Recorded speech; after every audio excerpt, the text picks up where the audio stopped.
गुरुर्ब्रह्मा गुरुर्विष्णु गुरुर्देवो महेश्वरः गुरुः साक्षात् परब्रह्म तस्मै श्री गुरवे नमः। तस्मै श्री गुरवे नमः। नमस्ते। पिछली बार हमने चौथा अध्याय पूरा पढ़कर समझने की कोशिश की। इस बार हम पांचवें अध्याय के पहले श्लोक से आगे जाने का प्रयत्न करते हैं। तो पांचवें अध्याय का पहला श्लोक स्नेहा दीदी अगर आप बोलोगे तो अच्छा होगा। अर्जुन उवाच सन्न्यासं कर्मणां कृष्ण पुनर्योगं च शंससि यच्छ्रेय एतयोरेकं तन्मे ब्रूहि सुनिश्चितम्। सुंदर। अर्जुन ने कहा, हे कृष्ण, आप कर्मों के संन्यास की और फिर योग यानी कर्म के आचरण की प्रशंसा करते हैं, तो इन दोनों में से एक जो निश्चय पूर्वक श्रेयस्कर है उसको मेरे लिए कहिए। तो पिछले अध्याय में भगवान ने क्या कहा था कि जो अपने स्वरूप में स्थित हो चुका है उसके सारे सारे कर्म जो है ना वो गल जाते हैं। तो हमने उसके ऊपर क्या चिंतन किया था कि कर्म होंगे नहीं ऐसा नहीं है, कर्म होते रहेंगे, कर्म होते हुए दिखाई भी देंगे, किंतु कर्ता भाव नष्ट हो जाने के कारण मैं कर्म कर रहा हूं इस प्रकार की भावना से मैं मुक्त हो जाऊंगा। कर्म तो होते रहेंगे, क्योंकि कर्म जो होते हैं ना ये प्रकृति के कर्मों के और गुणों के कारण होते हैं। सारे के सारे कर्म प्रकृति में होते हैं। तो जो जीवन मुक्त है, जो अपने स्वरूप में स्थित है, वो कर्म करता हुआ दिखाई देगा। और जो जीवन मुक्त है उसको भी उसके हाथों कर्म होते हुए दिखाई देंगे, किंतु उसके अंदर उसका कोई कर्ता भाव नहीं होगा। तो कर्म से संन्यास नहीं होगा। कर्म कब होता है? जब कोई क्रिया कर्ता भाव से जुड़ जाती है तभी उसको कर्म कहते हैं। तो यदि कर्ता भाव नष्ट हो गया तो कर्म अपने आप नष्ट हो जाएगा। जो होता हुआ दिखाई देगा वो होगी क्रिया, और क्रिया जो होती है वो प्रकृति में होती है। ऐसा हमको भगवान ने बताया था पिछली बार कि प्रकृति क्रियमाणानि गुणे कर्माणि सर्वशः। तो सारी की सारी क्रियाएं प्रकृति में घटती हुई प्रतीत होती हैं, किंतु मैं उनका कर्ता नहीं हूं, ये मैं जान चुका हूं। इसलिए मेरे मन में कोई कर्ता भाव नहीं है। तो कर्ता भाव न होने के कारण कर्म नहीं होता है। यह है कर्म संन्यास। कर्म का संन्यास यह नहीं है कि मैं कर्म करूंगा ही नहीं। अब तो भगवान अर्जुन को तैयार करने वाले हैं ना युद्ध के लिए, तो वो तो कर्म करेगा, या वो कर्म कर रहा है ऐसा दिखाई देगा, किंतु उसके मन में ये भ्रांति नहीं होगी कि मैं इस कर्म का करने वाला करता हूं। संपूर्णतः शरणागति से यदि हम कर्म करते हैं, कर्ता भाव त्याग कर, तो कर्म का संन्यास हमारे मन से हो जाएगा। जो होगा उसके बाद में वो सारी क्रियाएं होंगी। मैंने कई बार बताया है कि ये चिंतन जो हो रहा है ना ये केवल हो रहा है भगवान की दया से, भगवान की कृपा से हो रहा है। ये मैं चिंतन कर रहा हूँ इस प्रकार की भ्रांति यदि मेरे मन में आती है तो ये चिंतन यशस्वी नहीं होगा, सक्सेसफुल नहीं होगा। इसके सक्सेस का मेट्रिक क्या है? कैसे हम ये जाने कि ये चिंतन जो हो रहा है वो यशस्वी हो रहा है या ठीक हो रहा है? चिंतन जब हो रहा है तब मेरे मन में ये भावना नहीं होनी चाहिए कि मैं चिंतन कर रहा हूँ। ये चिंतन केवल हो रहा है, और इसमें से केवल भगवान जो कहना चाहते हैं वही कहा जा रहा है। तो उसके लिए मुझे क्या करना होगा कि मुझे अपने अहम से, मेरा जो इंडिविजुअल ईगो है उसको पूर्णतः नष्ट करना होगा। ये बांसुरी की कथा हम सुनते हैं ना कि बांसुरी अंदर से पूरी तरह से खोखली होती है, तभी तो उसमें से मधुर ध्वनि निकलती है। यदि बांसुरी के अंदर पूर्णतः खोखलापन नहीं है तो उसमें से ध्वनि मधुर नहीं सुनाई देगी. So the individual Vikram Patrkane has to dissolve his ego. He has to become completely clear, completely empty. तभी तो भगवान जो कहना चाह रहे हैं वो हमें सुनाई देगा. नहीं तो फिर विक्रम पत्रकने जो कह रहा है वो सुनाई देगा, उसमें फिर मज़ा नहीं आएगा. तो हम लोग वैसा नहीं करेंगे. हम लोग केवल भगवान जो कहना चाह रहे हैं उसी को सीखने का प्रयत्न करेंगे. तो इसलिए इंग्लिश में इसका जो ट्रांसलेशन है वो क्या है कि Arjun said, O Krishna, you praise renunciation of actions and again you praise karma yoga also. Tell me for certain that one which is better between these two. इन दोनों में से अच्छा क्या है, मेरे लिए अच्छा क्या है वो मुझे बताओ. मेरे लिए श्रेयस्कर क्या है वो मुझे आप बताओ. तो स्वामी जी क्या कहते हैं चिन्मयानंदा, अर्जुन के इस प्रश्न से स्पष्ट होता है कि अनजाने में ही वो अपनी नैराश्य अवस्था से बहुत कुछ मुक्त हुआ, भगवान के उपदेश को ध्यानपूर्वक श्रवण करके विचार भी करने लगा था. स्वभाव से क्रियाशील होने के कारण अर्जुन को कर्मयोग रुचिकर तथा स्वीकार्य था. See I am an action oriented person. मुझे कर्म करना अच्छा लगता है. मैं एक क्षत्रिय हूँ. मैंने अब तक मेरे जीवन में कई युद्ध किए हैं और सारे युद्धों में मैं विजयी भी हुआ हूँ. तो मुझे तो कर्म करना रुचिकर है. आई लाइक इट, स्वीकार्य भी है. परंतु अनेक स्थानों पर श्री कृष्ण द्वारा अन्य यज्ञों की अपेक्षा ज्ञान अथवा कर्म संन्यास को अधिक श्रेष्ठ प्रतिपादित करने से अर्जुन के मन में यह संदेह उत्पन्न हुआ. और यही कारण था कि वह स्वयं के लिए किसी मार्ग का निश्चय नहीं कर सका. मैं क्या करूं? पहले उसको लगा था कि मैं धनुष छोड़ करके हिमालय जाता हूं, वहां जाके मैं भिक्षा मांगकर अपना जीवन चलाऊंगा, क्योंकि मुझे अपने चचेरे भाइयों को, अपने गुरु को और अपने पिताजी के चाचा को नहीं मारना है. अतः इसका निश्चय कराना ही अर्जुन के प्रश्न का प्रयोजन है.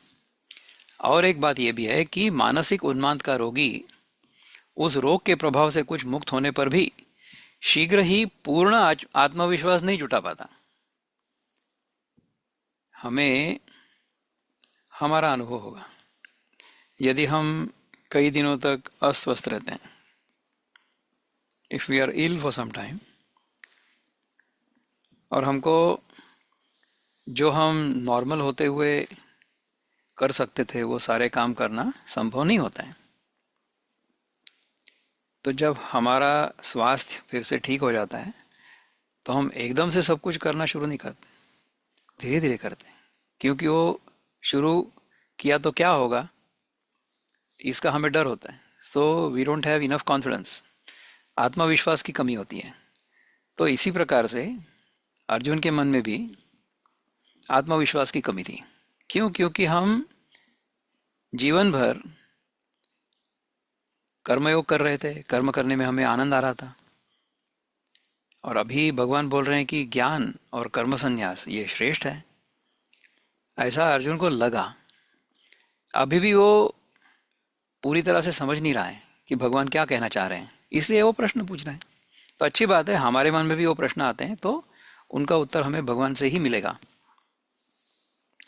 ये सबका अनुभव है कि भयंकर स्वप्न से जागे हुए व्यक्ति को पुनः संयमित होकर निद्रावस्था में आने के उपक्रम में कुछ समय लग जाता है. देखो, हमें यदि रात को कोई स्वप्न आता है, बुरा स्वप्न आता है, तो उससे हम जाग जाते हैं.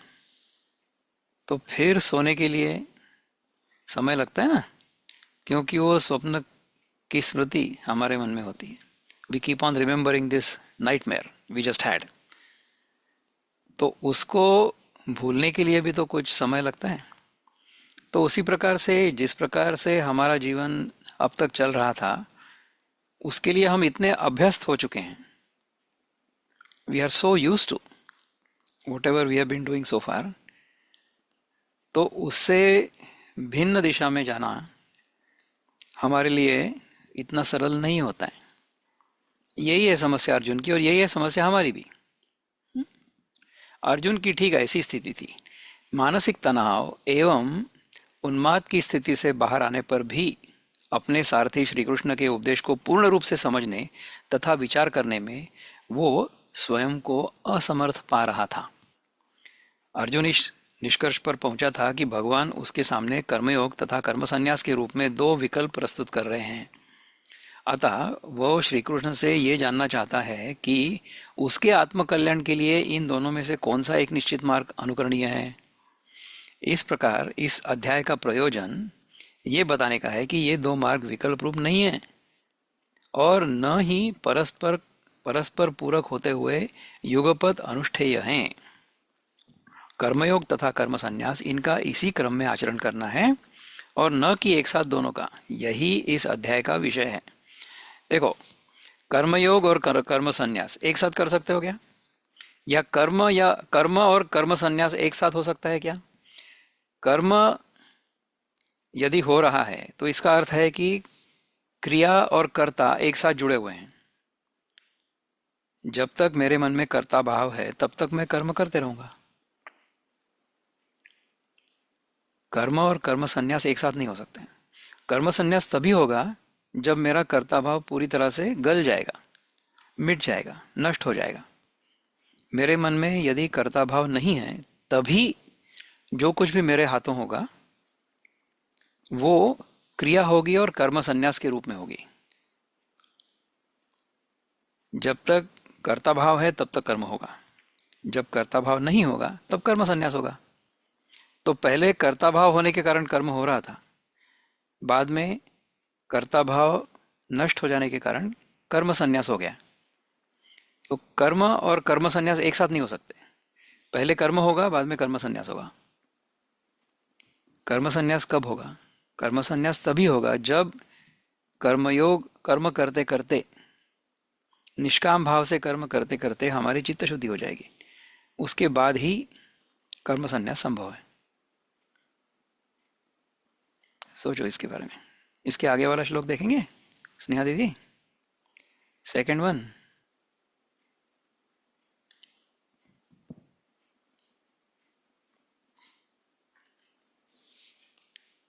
भगवान ने क्या कहा बताओ। Sneha, are you there? श्रीभगवानुवाच सन्न्यासः कर्मयोगश्च निःश्रेयसकरावुभौ तयोस्तु कर्मसन्न्यासात् कर्मयोगो विशिष्यते। सुंदर, अति सुंदर। श्री भगवान ने कहा कर्म संन्यास और कर्मयोग ये दोनों ही परम कल्याणकारक हैं, परंतु उन दोनों में कर्म संन्यास से कर्मयोग श्रेष्ठ है। किसके लिए श्रेष्ठ है? जो हमारे जैसा साधारण व्यक्ति है उसके लिए। The blessed lord said both renunciation of actions and karma yoga lead to liberation. Between the two, karma yoga however excels over renunciation of actions। तो इसी बात पर लोकमान्य टिळक ने गीता रहस्य लिखा था कि हमको कर्म करना अत्यावश्यक है। कर्मयोग जो है ये कर्म संन्यास से अधिक श्रेयस्कर है। किसके लिए? अर्जुन के लिए। हमारे लिए क्या श्रेयस्कर है? हम यदि अर्जुन की अवस्था में हैं तो हमारे लिए भी कर्मयोग ही श्रेयस्कर है। अर्जुन के प्रश्न से श्री कृष्ण समझ गए थे किस तुच्छ अज्ञान की स्थिति में अर्जुन पड़ा हुआ है, यानी हमारे जैसा। वो कर्म संन्यास और कर्मयोग इन दो मार्गों को भिन्न भिन्न मानकर ये समझ रहा था कि वे साधक को दो भिन्न लक्ष्यों तक पहुंचाने के साधन थे। मनुष्य की स्वाभाविक प्रवृत्ति निष्क्रियता की ओर होती है। यदि हमें कोई कहेगा कि काम करने की कोई आवश्यकता नहीं है, तुमको सब कुछ बैठे बैठे मिल जाएगा, तो काम क्यों करेगा कोई आदमी? वो तो आलसी हो जाएगा। वैसा नहीं करना है हमको। यदि मनुष्यों को अपने स्वभाव पर छोड़ दिया जाए तो अधिकांश लोग केवल यही चाहेंगे कि जीवन में कम से कम परिश्रम और अधिक से अधिक आराम के साथ भोजन आदि प्राप्त हो जाए। इस अनुत्पादक अकर्मण्यता से, अनुत्पादक नॉन प्रोडक्टिव, अकर्मण्यता यानी आलस्य, laziness, this non productive laziness और अधिक से अधिक आराम के साथ भोजन आदि प्राप्त हो जाए, इस अनुत्पादक अकर्मण्यता से उसे क्रियाशील बनाना उसके विकास की प्रथम अवस्था है। आलस्य से निकालकर हमें कर्म में लगाना, तमोगुण से निकालकर रजोगुण में लाना, ये पहली अवस्था है। हम्म, ये कार्य मनुष्य की सुप्त इच्छाओं को जगाने से संपादित किया जा सकता था या जा सकता है।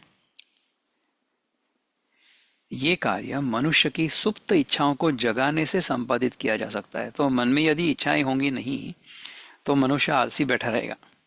तो पहले इच्छाओं को जगाओ, सुप्त इच्छाओं को जगाओ, तो फिर रजोगुणी बनेगा मनुष्य।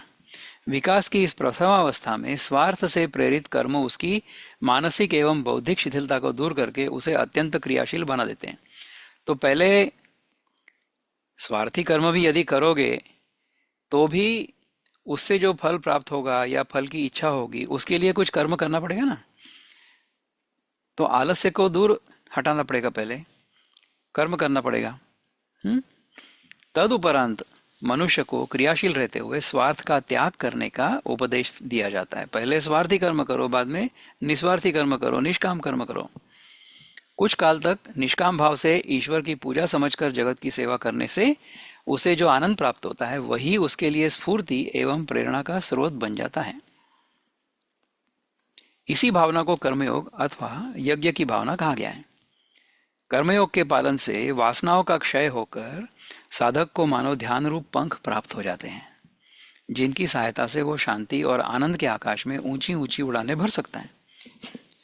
ध्यानाभ्यास का विस्तृत विवेचन अगले अध्याय में किया गया है। उपर्युक्त विचार से हम इस निष्कर्ष तक पहुंचते हैं कि आत्म विकास के लिए 3 साधन हैं: काम्य कर्म, निष्काम कर्म तथा निधिध्यासन।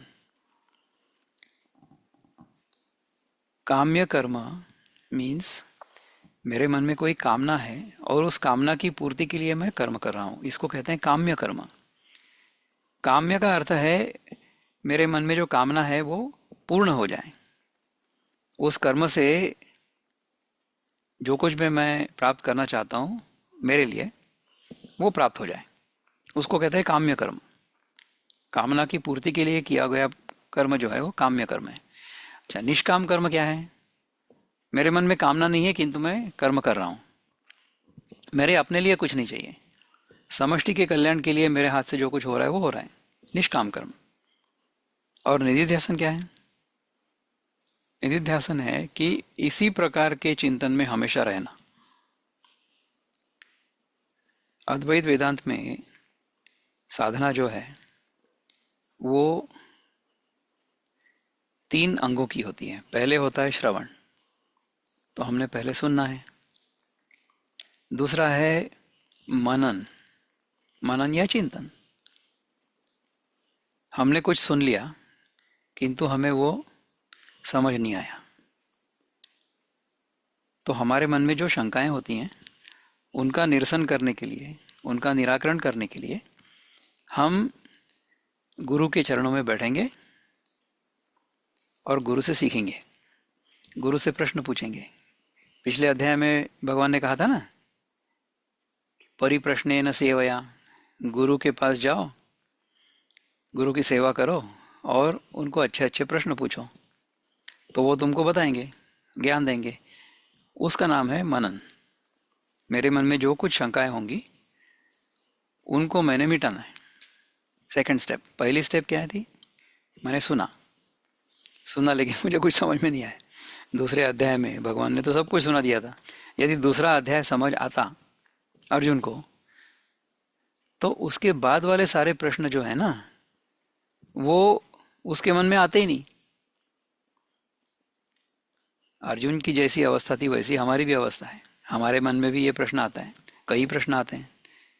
हमारे मन में प्रश्न क्यों आते हैं? हमारे मन में प्रश्न जो आते हैं वो जगत के बारे में होते हैं। हमारे अपने होने के बारे में कहाँ प्रश्न है? आज तक हमने कितनी बार किसी से पूछा होगा कि जरा देखो तो यहाँ मैं हूं कि नहीं हूं।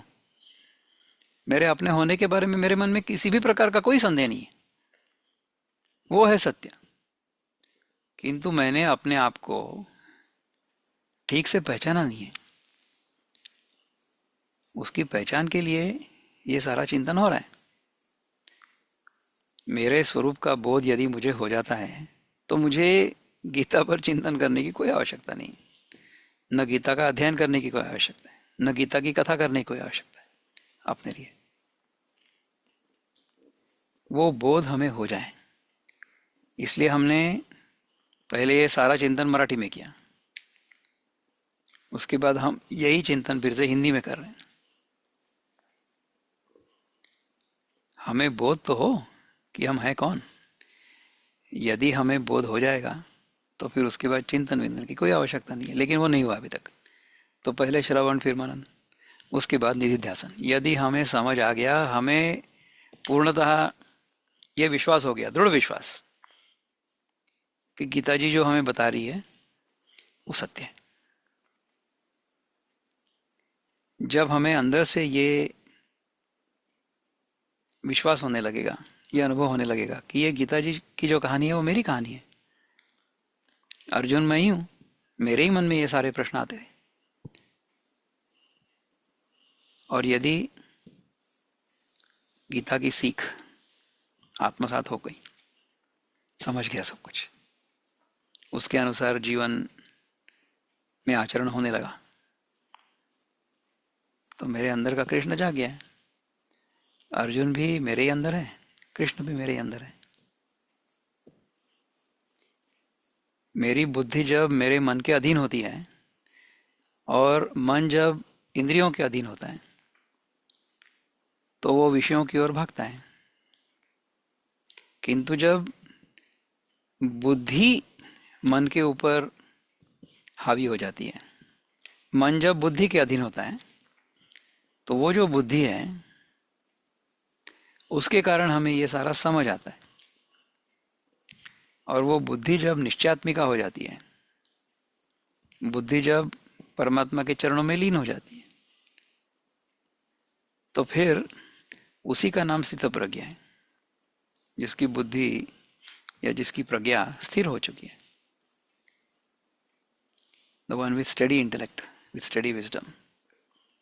ये हमें समझना है।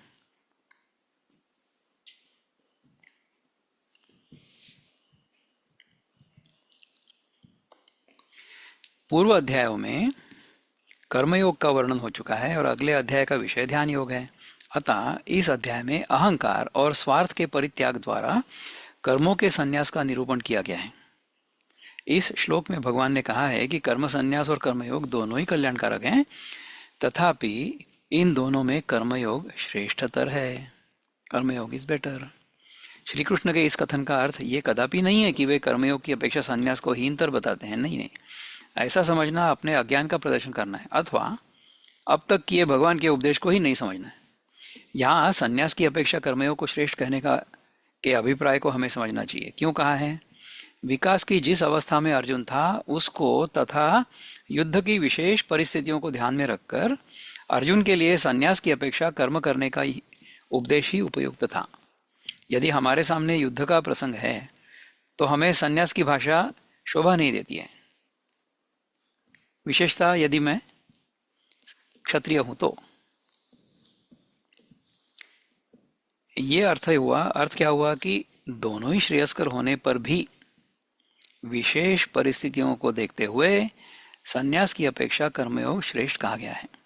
अधिकांश लोग अर्जुन के रोग से पीड़ित होते हैं, उन सबके लिए कर्मयोग ही वासना क्षय का एकमात्र उपाय है। अतः यहाँ कर्मयोग को श्रेष्ठ कहने का तात्पर्य हमें ठीक से समझना चाहिए। ऐसा क्यों, इस पर अभी भगवान कहने वाले हैं अगले श्लोक में। स्नेहा दीदी सॉरी, नंबर 3 बोलो। ज्ञेयः स नित्यसन्न्यासी यो न द्वेष्टि न काङ्क्षति निर्द्वन्द्वो हि महाबाहो सुखं बन्धात् प्रमुच्यते। जो पुरुष न किसी से द्वेष करता है और न किसी की आकांक्षा, वो सदा सन्यासी ही समझने योग्य है, क्योंकि हे महाबाहो, द्वंद्वों से रहित पुरुष सहज ही बंधन से मुक्त हो जाता है। He who does not hate and does not crave should be known as a man of constant renunciation. वो मन से सन्यासी ही है, क्योंकि वो न किसी में आसक्त है न वो किसी का द्वेष कर रहा है। इस श्लोक में स्वयं भगवान ही कर्मयोग के श्रेष्ठत्व का कारण बताते हैं। भगवान द्वारा यहाँ दी हुई संन्यास की परिभाषा उसके विषय में प्रचलित निरर्थक धारणा को दूर कर देती है। वेशभूषा के बाह्य आडंबर की अपेक्षा आंतरिक गुणों का अधिक महत्व है। श्री कृष्ण के विचारानुसार राग और द्वेष से रहित पुरुष ही सन्यासी कहलाने योग्य है। राग द्वेष, जय पराजय, सुख दुख आदि इसी प्रकार के द्वंद्वात्मक चक्र हैं जिन पर आरूढ़ मन जीवन में अनेक प्रकार के अनुभव प्राप्त करता हुआ आगे बढ़ता है। हम तुलनात्मक अध्ययन के द्वारा ही जीवन में आने वाली परिस्थितियों को समझ पाते हैं। अंधकार के संदर्भ में ही प्रकाश का ज्ञान होता है। किसी वस्तु के विपरीत धर्म वाली वस्तु के न होने पर हम उस वस्तु को यथार्थ रूप में समझ नहीं पाते हैं। तो ऐसा है कि हमें सुख में आनंद क्यों होता है? Why are we happy in favorable conditions? क्योंकि हमने दुख का भी अनुभव किया है। दुख का यदि अनुभव होता ही नहीं तो सुख की हमें कोई कदर नहीं होती। यदि हमारे जीवन में कोई दुख आता ही नहीं है या आया ही नहीं होगा तो हमें सुख की कोई कदर नहीं होती। जब हमारे जीवन में कुछ दुख आता है उसी के बाद हमें सुख की कदर होती है। So we appreciate joy only when we have experienced some sorrow.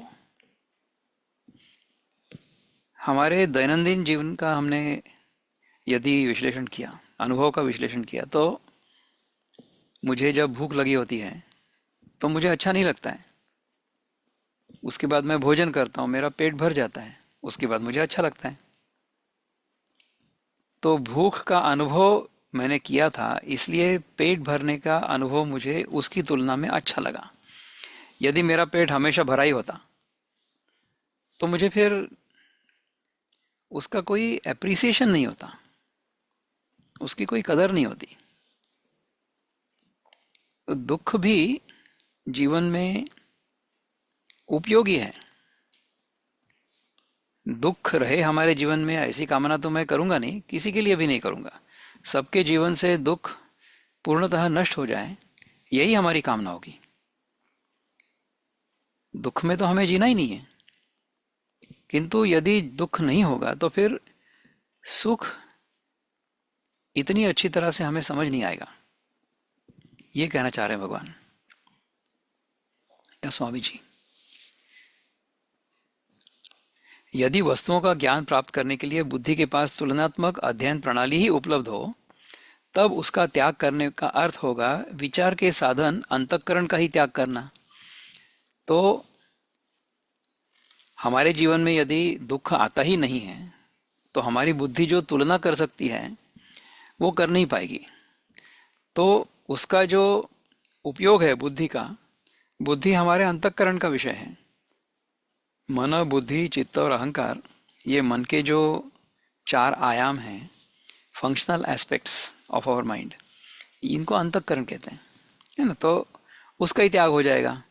एक वाहन द्वारा सड़क पर यात्रा करना संभव है, परंतु समुद्र यात्रा नहीं है। वाहन से हम सड़क पर जा सकते हैं लेकिन समुद्र में नहीं जा सकते। समुद्र में जाने के लिए हमें नाव की आवश्यकता होगी। उसके लिए उस वाहन का त्याग करके जलपोत की आवश्यकता होती है। We will need a ship. असंख्य नाम रूपों की सृष्टि में तो बुद्धि का उपयोग किया जा सकता है।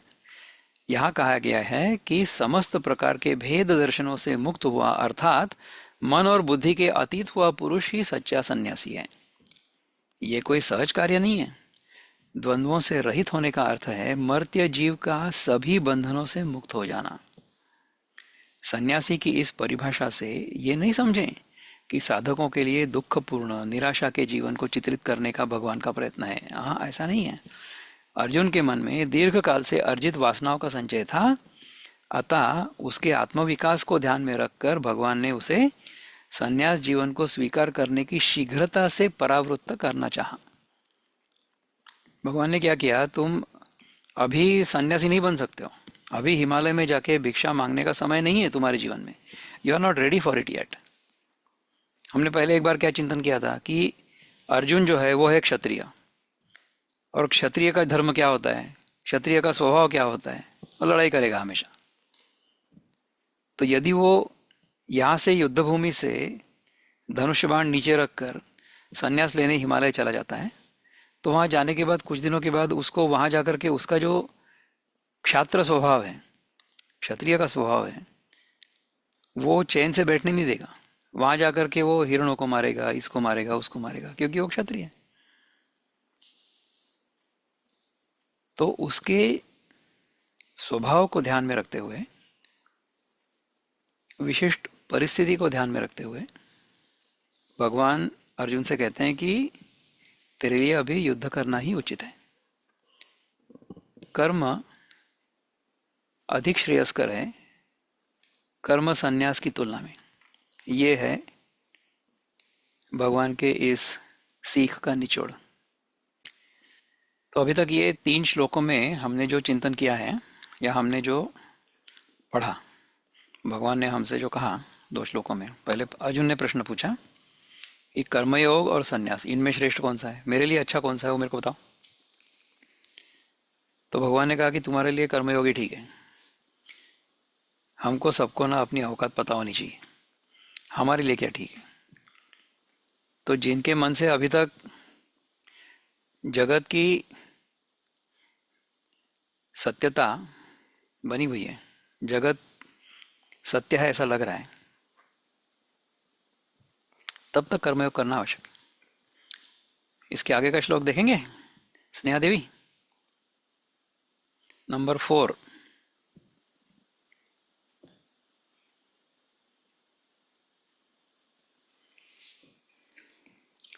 स्नेहा, अनम्यूट।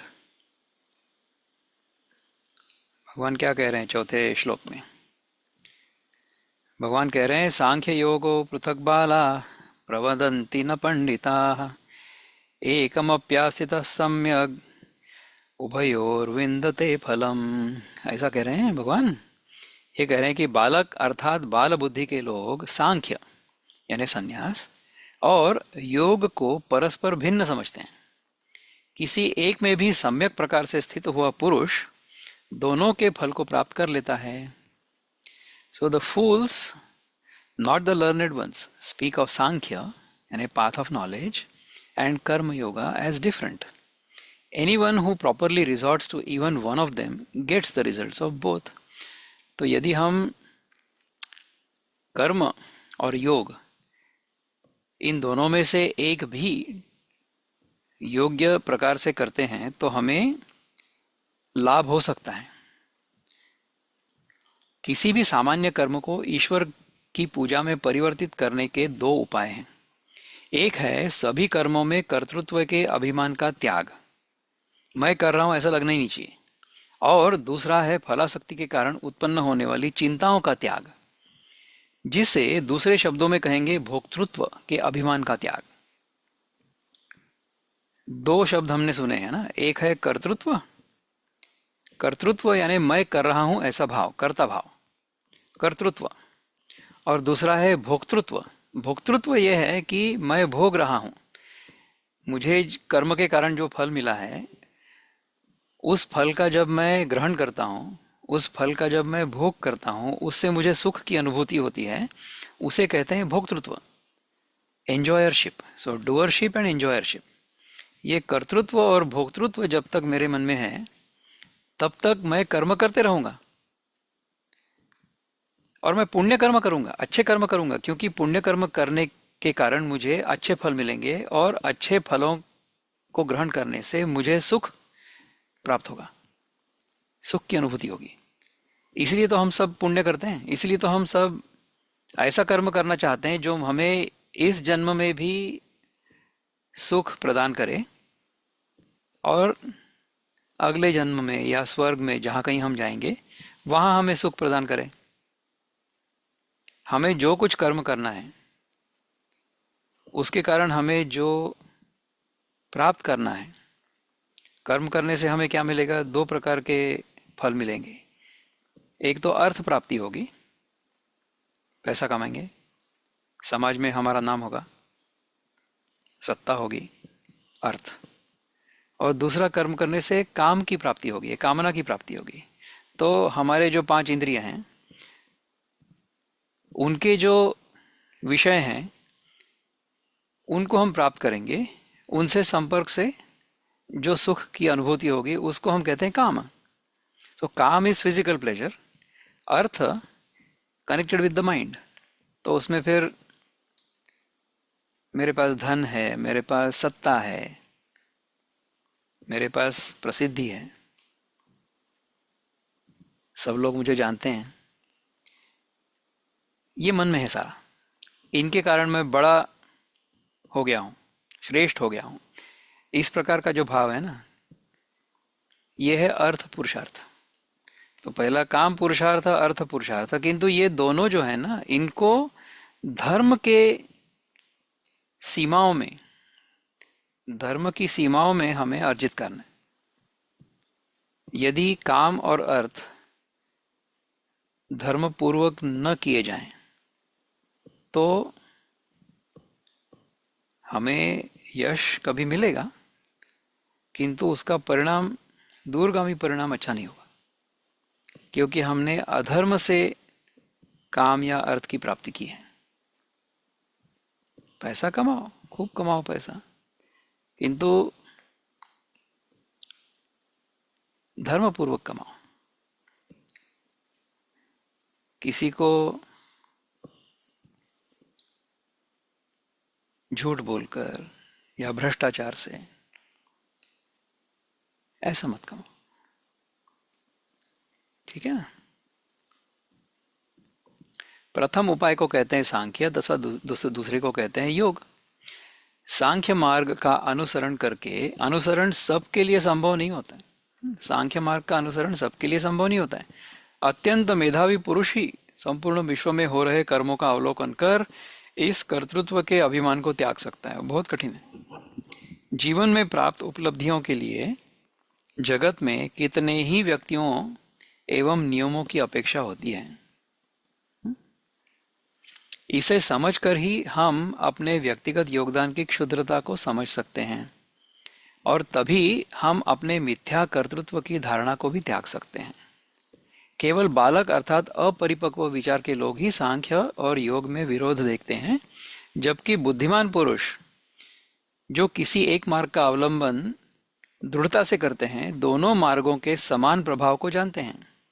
यदि साधक के रूप में हम कर्तृत्व, अभिमान अथवा फलासक्ति को त्यागते हैं तो हमें एक ही लक्ष्य प्राप्त होता है। एक के ही सम्यक अनुष्ठान से दोनों के फल की प्राप्ति कैसे होगी, ये भगवान हमको बताने वाले हैं।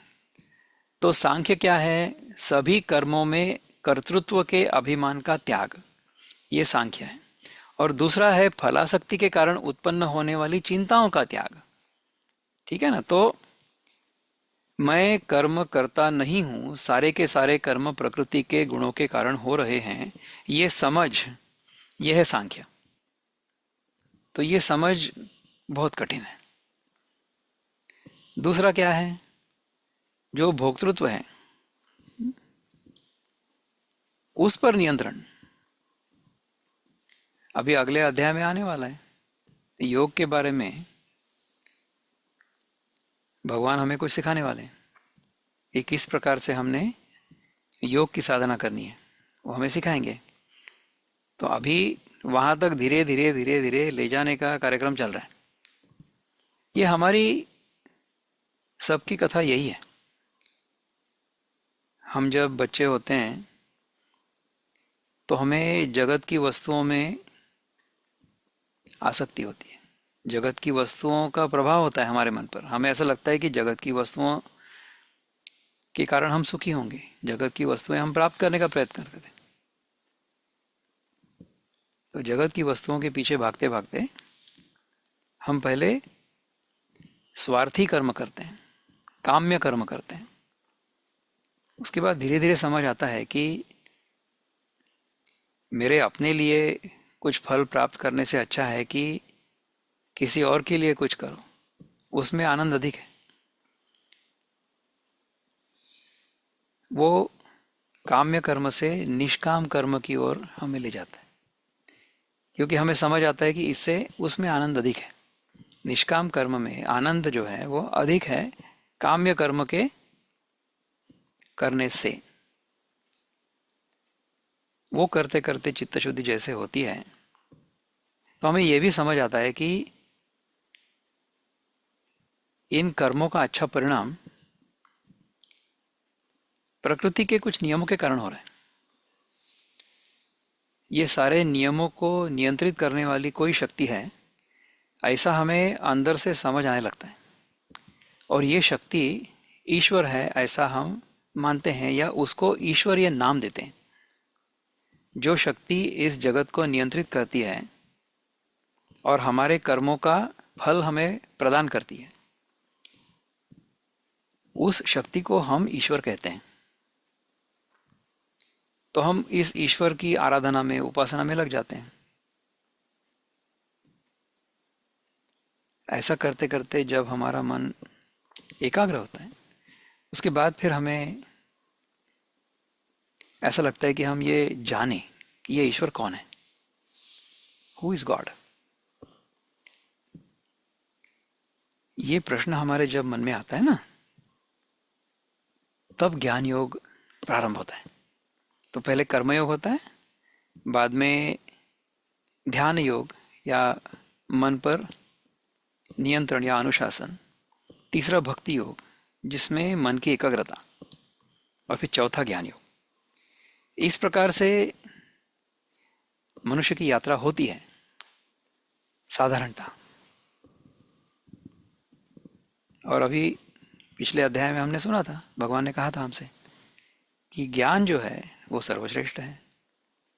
जब तक ज्ञान नहीं होगा तब तक मोक्ष नहीं मिलेगा। ज्ञान किसका? अपने स्वरूप का। तो अपने स्वरूप का ज्ञान जिस प्रकार से हमें अन्य वस्तुओं का ज्ञान होता है उस प्रकार से नहीं होता है। जिस समय और जिस क्षण अपने स्वरूप का बोध हो जाता है, उस क्षण जो ज्ञाता है या जो ज्ञान प्राप्त करने के लिए कर्म कर रहा है या कुछ कर रहा है, वही नष्ट हो जाता है। शुद्ध ज्ञान में केवल ज्ञान है, उसमें ज्ञाता और ज्ञेय है ही नहीं, केवल ज्ञान।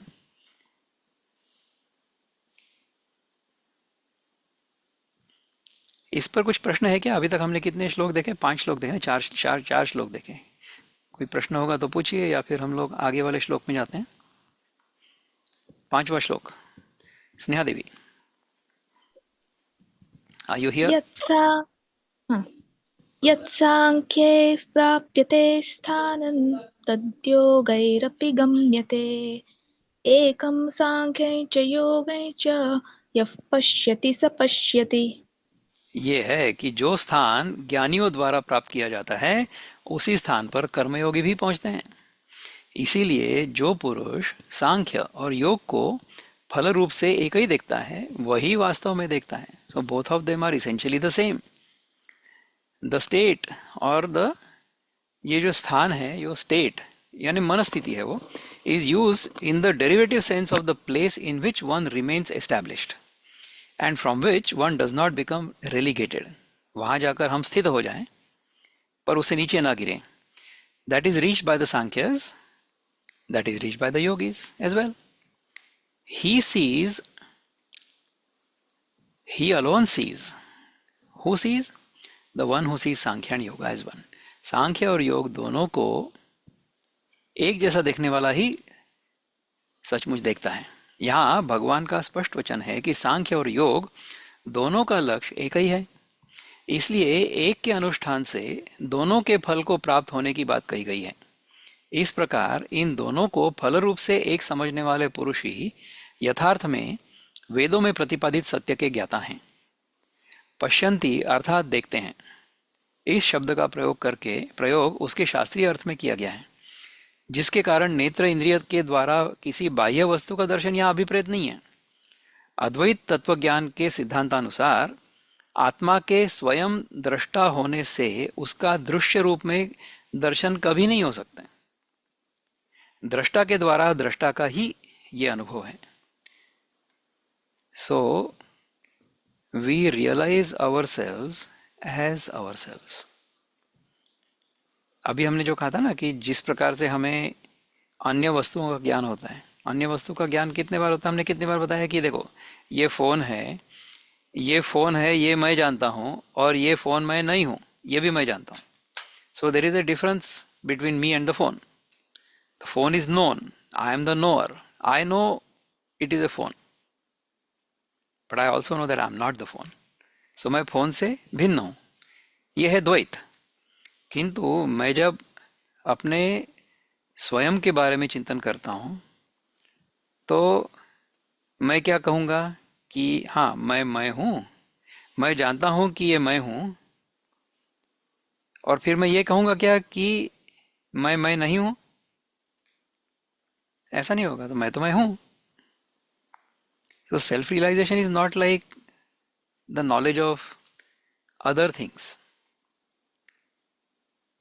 When there is a knowledge of other things, there is duality, द्वैत। अद्वैत का जो सिद्धांत है, उसमें आत्मा के स्वयं दृष्टा होने से उसका दृश्य रूप में दर्शन कभी नहीं हो सकता है। It cannot be perceived as the other. दृष्टा के द्वारा दृष्टा का ही ये अनुभव है। देखते हैं शब्द का प्रयोग मात्र ये दर्शाने के लिए है, देखते हैं इस शब्द का प्रयोग मात्र ये दर्शाने के लिए है कि इस आत्म तत्व का अनुभव उतना ही स्पष्ट और संदेह रहित हो सकता है जितना कि बाह्य स्थूल पदार्थ का दर्शन। इस प्रकार इन दोनों के संश्लेषण करने का अर्थ ये नहीं है कि इनका मिश्रण किया गया हो। क्रम से योग तथा सांख्य का अनुष्ठान अपेक्षित है। क्रम से योग तथा सांख्य का अनुष्ठान अपेक्षित है। इन दोनों को हम एक ही मान सकते हैं, क्योंकि कर्मयोग से चित्त शुद्धि प्राप्त होकर सांख्य अर्थात ध्यान के द्वारा हम परम तत्व का साक्षात अनुभव कर सकते हैं। सभी साधकों को इस बात का ध्यान रखना चाहिए कि योग और सांख्य का अनुष्ठान क्रम से करना है, न कि युगपत। कर्मयोग का लक्ष्य संन्यास किस प्रकार है वो सुनो। अभी अभी छठा श्लोक क्या कहते हैं भगवान? स्नेहा? हाँ। सन्न्यासस्तु महाबाहो दुःखमाप्तुमयो गतः योगयुक्तो मुनिर्ब्रह्म न चिरेणाधिगच्छति। सुंदर।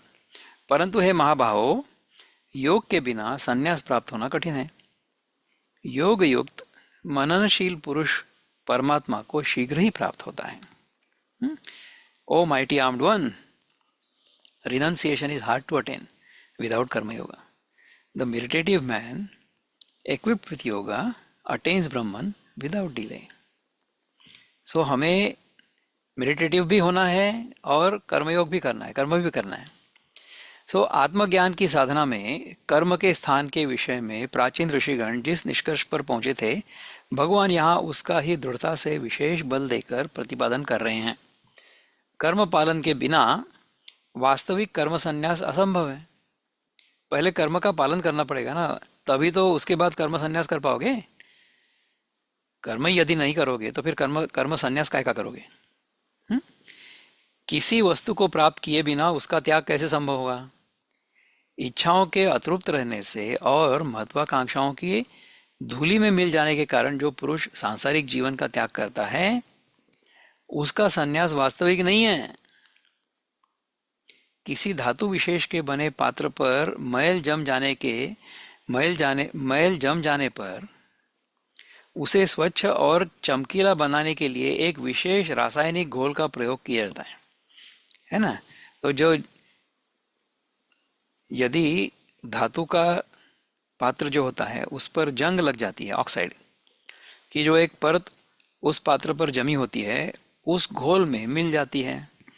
कुछ समय पश्चात जब कपड़े से उसे स्वच्छ किया जाता है, तब उस घोल के साथ मैली परत भी दूर हो जाती है और फिर वहाँ स्वच्छ, चमकीला और आकर्षक पात्र दिखाई देता है।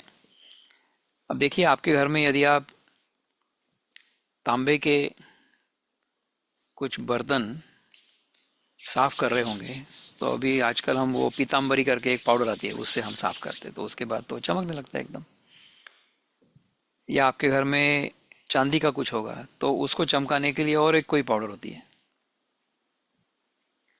तो इस प्रकार से वो पाउडर क्या करती है कि उसके ऊपर जो ऑक्साइड जमा हो जाता है ना, जंग, वो साफ करती है। तो उसके बाद जो धातु है वो चमकने लगता है। इस प्रकार क्या होता है देखो, मन के शुद्धिकरण की प्रक्रिया भी इसी प्रकार की है।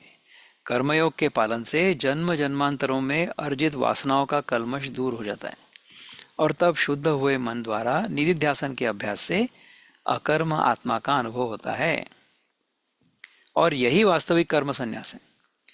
ध्यान के लिए आवश्यक इस पूर्व तैयारी के बिना यदि हम कर्मों का संन्यास करें तो शारीरिक दृष्टि से तो हम क्रियाहीन हो जाएंगे, किंतु मन की क्रियाशीलता बनी रहेगी। आंतरिक शुद्धि के लिए मन की बहिर्मुखता अनुकूल नहीं है। वास्तव में देखा जाए तो ये बहिर्मुखता यानी आउटवर्ड लुकिंग टेंडेंसी, बहिर्मुखता, हमारा मुंह जो है वो बाहर की ओर है। So we are interested in the things in the world. और अंतर्मुखता, उसका उल्टा क्या हुआ? We are contemplative, we are inward looking. So outward looking और इनवर्ड लुकिंग, बहिर्मुखता और अंतर्मुखता। तो मन का जो स्वभाव है वो है बहिर्मुख। दैट इज नेचुरल, ऐसा सहज होता है। मन जो होता है ना वो बाहर की ओर भागता है। हमें अंतर्मुख होना है, तभी हम अपने स्वरूप को समझेंगे। आंतरिक शुद्धि के लिए मन की बहिर्मुखता अनुकूल नहीं है। वास्तव में देखा जाए तो ये बहिर्मुखता ही वो कल्मश है जो हमारे दैवी सौंदर्य एवं सामर्थ्य को आच्छादित किए रहता है। हम अपने आप को समझते ही नहीं है, अपने आप को पहचानते नहीं है। क्यों? क्योंकि हमारा मन जो है वो जगत के विषयों में और उनकी आसक्ति में लिप्त है।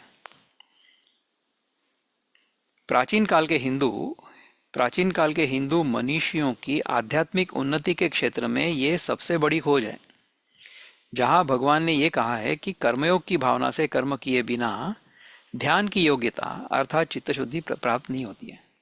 वहीं वे ये भी आश्वासन देते हैं कि साधक गण उचित प्रयत्नों के द्वारा ध्यान के अनुकूल इस मनस्थिति को प्राप्त कर सकते हैं। उचित प्रयत्नों के द्वारा ध्यान के अनुकूल इस मनस्थिति को हम प्राप्त कर सकते हैं। कैसे? योग युक्त जो पुरुष सदा निरहंकार और निस्वार्थ भाव से कर्म करने में रत होता है, उसे मन की समता तथा एकाग्रता प्राप्त होती है। यदि हम हमारा कर्म जो है वो निष्काम भाव से समस्त सृष्टि के कल्याण के लिए करते रहेंगे तो हमें समता और मन की एकाग्रता प्राप्त होती है। साधक को ध्यानाभ्यास की योग्यता प्राप्त होने पर कर्म का प्रयोजन सिद्ध हो जाता है। ऐसे योग्यता संपन्न मुनि को आत्मानुभूति शीघ्र ही हो जाती है। परमात्मा का अनुभव कब होगा, इस विषय में कोई काल मर्यादा निश्चित नहीं की जा सकती है। अचिरेण शब्द के प्रयोग से यही बात दर्शाई गई है। उपर्युक्त विवेचन से कर्म संन्यास की अपेक्षा कर्म के आचरण को श्रेष्ठ कहने का कारण स्पष्ट हो जाता है। जब साधक पुरुष सम्यक दर्शन के साधनभूत योग का आश्रय लेता है तब क्या होता है, वो अगले श्लोक में बताएंगे भगवान। स्नेहा दीदी। योगयुक्तो विशुद्धात्मा विजितात्मा जितेन्द्रियः सर्वभूतात्मभूतात्मा कुर्वन्नपि न लिप्यते। सुंदर। जो पुरुष योग युक्त विशुद्ध अंतःकरण वाला, शरीर को वश में किए हुए, जितेंद्रिय तथा भूत मात्र में स्थित आत्मा के साथ एकत्व अनुभव किए हुए हैं, वो कर्म करते हुए भी उनसे लिप्त नहीं होता। Endowed with yoga, that is devoted to the performance of the nitya and naimittika duties, pure in mind, controlled in body, a conqueror of the organs, the self of the selves of all beings, he does not become tainted even while performing actions. The construction of this sentence is this: when this person resorts to Nitya and Naimittika rites and duties as a means to the achievement of full illumination and thus becomes fully enlightened, then even when he acts through the apparent functions of the mind, organs, etc., he does not become affected. यदि हमें अपने स्वरूप का बोध हो चुका है तो कर्म करते हुए भी हमें ऐसा लगेगा नहीं कि हम कर्म कर रहे हैं। क्योंकि कर्ता भाव नहीं होगा उसमें। पूर्व श्लोक में संक्षेप में वर्णन है कि कर्मयोग पालन करने पर चित्त शुद्धि प्राप्त होकर साधक ध्यानाभ्यास की सहायता से ब्रह्म को प्राप्त कर लेता है। वर्तमान की परिच्छिन्नता एवं बंधनों को तोड़कर अनंत स्वरूप की प्राप्ति के प्रयत्न में जो आंतरिक परिवर्तन साधक में होता है, उसका युक्ति युक्त विस्तृत विवेचन इस श्लोक में किया गया है। कर्मयोग से युक्त पुरुष अंतःकरण की शुद्धि प्राप्त करता है, जिसका अर्थ यह है कि अधिक से अधिक मन की आंतरिक शांति। मन का कम से कम क्षुब्ध होना उसकी शुद्धि का द्योतक है। इसे ही दूसरे शब्दों में कहते हैं वासनाओं का क्षीण होना। देखो, हमारे मन में यदि कुछ प्राप्त करने की स्वार्थी बुद्धि से प्राप्त करने की यदि कोई इच्छा ना हो, तो हम जो कुछ भी कर्म करेंगे उस कर्म में ही हमें आनंद प्राप्त होगा, क्योंकि उस कर्म से जो कर्म फल मिलने वाला है उसके बारे में तो हमारे मन में किसी भी प्रकार की कोई आसक्ति होगी नहीं। So I am not interested in enjoying the fruits of actions in a selfish manner. मुझे कर्म फल में ना आसक्ति है, न उसके बारे में मेरे मन में कोई विचार है। कर्म करते हुए ही मैं आनंद की अनुभूति प्राप्त कर रहा हूं, तो कर्मफल से मुझे क्या लेना देना है। इस प्रकार से यदि कर्मयोग हो रहा है तो वासनाओं का क्षीण होना स्वाभाविक है। विक्षेप की कारण रूप वासनाओं का क्षय होने पर स्वाभाविक रूप से वह पुरुष संतुलित बन जाता है। ऐसे शुद्ध अंतःकरण संपन्न ये कर्मयोगी के लिए इंद्रियों पर संयम रखना बच्चों का खेल बन जाता है। It's so easy for him to control his senses. वो स्वेच्छा से इंद्रियों को विषयों में प्रवृत्त कर सकता है और निवृत्त भी कर सकता है। यदा संहरते चायं कुर्मुंगानी व सर्वशा, याद है? तो जब आवश्यकता हो तो अपने इंद्रियों का उपयोग करो, जब आवश्यकता नहीं होगी तो इंद्रियों का उपयोग मत करो, उनको समेट के रखो। जिस साधक को अपने शरीर, मन एवं बुद्धि पर पूर्ण संयम है, वो ध्यान की सर्वोच्च साधना के लिए योग्यतम है। निधिध्यासन में आने वाले मुख्य विघ्न यही हैं: वैषयिक प्रवृत्ति, मन के विक्षेप एवं अतृप्त इच्छाएं। ये विघ्न है। एक बार इन श्रृंखलाओं को तोड़ देने पर ध्यान सहज और सुलभ बन जाता है। फिर साधक को आत्मा का साक्षात अनुभव तत्काल और उसकी संपूर्णता में होता है। आत्मानुभूति आंशिक रूप में नहीं हो सकती है। यदि साधक केवल स्वयं को दिव्य और शुद्ध स्वरूप अनुभव करे और अन्यों को नहीं, तो उसका अनुभव वास्तविक और प्रामाणिक नहीं कहा जा सकता है। यदि मुझे अपने स्वरूप का बोध हो चुका है तो मैं तो ब्रह्म हूं, किंतु आप सब लोग जो है ना, वो ब्रह्म नहीं हो, आपको कुछ नहीं आता है, इस प्रकार का विचार नहीं आएगा।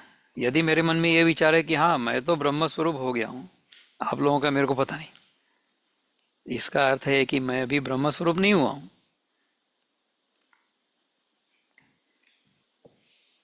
सम्यक दर्शन को प्राप्त हुए पुरुष के लिए तो शुद्ध आत्मा सर्वत्र एवं समस्त कालों में व्याप्त है। इस आध्यात्मिक दृष्टि से जगत को देखने पर उसे सर्वत्र संपूर्ण प्राणियों में नित्य आत्मा का ही दर्शन होता है। ऐसे ज्ञानी पुरुष को ही यहाँ सर्वभूतात्मा भूतात्मा कहा गया है, जिसका अर्थ यह है कि वो पुरुष जिसकी आत्मा ही सर्वभूतों की आत्मा है। जब एक तरंग अपने वास्तविक समुद्र स्वरूप को पहचान लेती है, तब ज्ञान में स्थित उस तरंग के लिए कोई भी अन्य तरंग समुद्र से भिन्न हो ही नहीं सकती है। मैंने यदि अपने आप को आत्म स्वरूप से पहचान लिया है, तो आप सब लोग मुझसे भिन्न हो, इस प्रकार की भ्रांति मेरे मन से अपने आप चली जाएगी। आत्मानुभूति में स्थित हुआ पुरुष जब जगत में कर्म करता है, तब वे कर्म वासना के रूप में प्रतिफल उत्पन्न नहीं करते। कर्म फलों का बंधन केवल अहंकार को ही हो सकता है, और ज्ञानी पुरुष में उसी का अभाव होने के कारण कर्म उसे किस प्रकार लिप्त कर सकते हैं। प्रवाहित जल पर लिखने के समान ही ज्ञानी पुरुष के कर्म उसके चित्त पर वासनाएं नहीं उत्पन्न करते और कोई संस्कार भी उत्पन्न नहीं करते। चित्त हमेशा शुद्ध रहता है।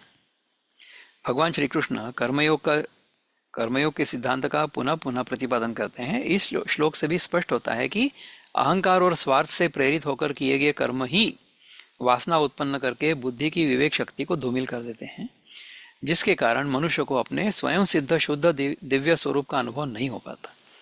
सर्वव्यापी परमात्मा के अनुभव में स्थित पुरुष, सर्वव्यापी परमात्मा के अनुभव में स्थित सिद्ध पुरुष, उसका जीवन की ओर देखने का क्या दृष्टिकोण है, ये भगवान हमको अगले श्लोक में सुनाने वाले हैं। तो उसको हम अगली बार देखेंगे। अभी के लिए हम यहीं रुक जाते हैं। ओम पूर्णमद पूर्णमिदं पूर्णात् पूर्णमुदच्यते पूर्णस्य पूर्णमादाय पूर्णमेवावशिष्यते। ओम शांति शांति शांति। हरि ओम श्री गुरुभ्यो नमः। हरि ओम। नमस्ते।